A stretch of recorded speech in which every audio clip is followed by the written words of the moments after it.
منفردا هل يلزمني الجهر بالتلاوة؟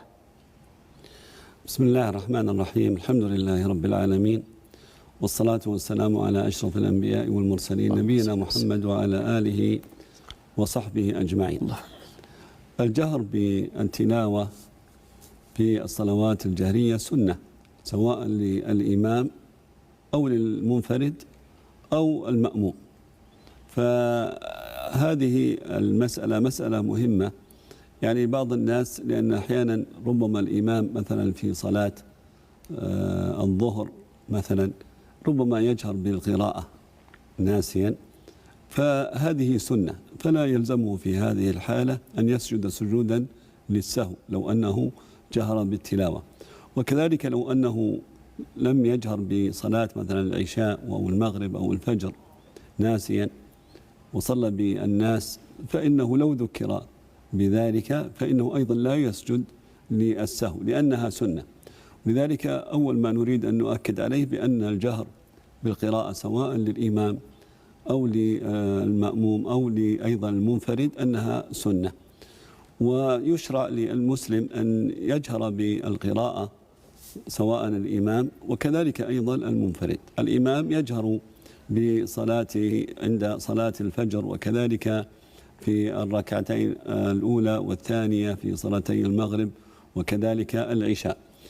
وأما بالنسبة للمنفرد فإنه يكون على حسب حاله، له أن يجهر بالصلاة وله أن يسر بالصلاة.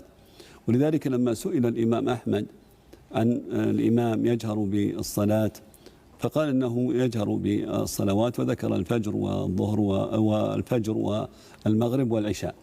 وأما قال وسئل عن المنفرد قال له أن يجهر بالقراءة وله أن يسر. وأيضا رحمه الله بين أن ذلك لا يجب عليه، أنه لا يجب على المسلم أن يجهر أو خاصة المنفرد أن يجهر بالصلاة، أن يجهر بالقراءة.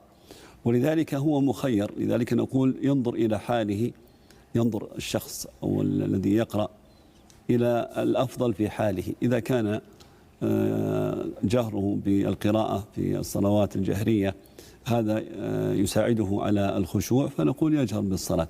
ولكن لو أنه يعني جهر بالصلاة فعليه أن يراعي من حوله، أن يراعي من حوله. كذلك الشخص الذي يصلي خلف الإمام وقد فاتته ركعات وأيضا أدرك ركعة مثلا من الركعات التي يجهر بها، فلما قام ليقضي هناك ركعة يجهر بالصلاة، فهل يجهر بالصلاة أم لا؟ نقول لا، أنه يسر، لأنه لو أنه جهر بالصلاة لشوش على من حوله من المصلين.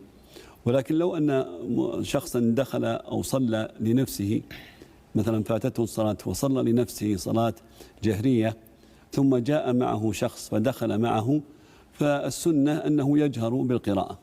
لكنه لو لم يجهر بالقراءة فصلى بالناس فصلاته صحيحة ولا يترتب على ذلك أيضا سجود السهو.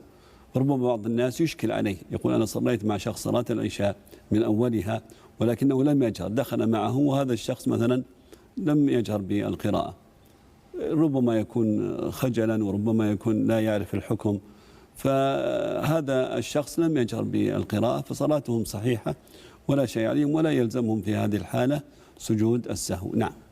نعم، بارك الله فيكم. من الاتصال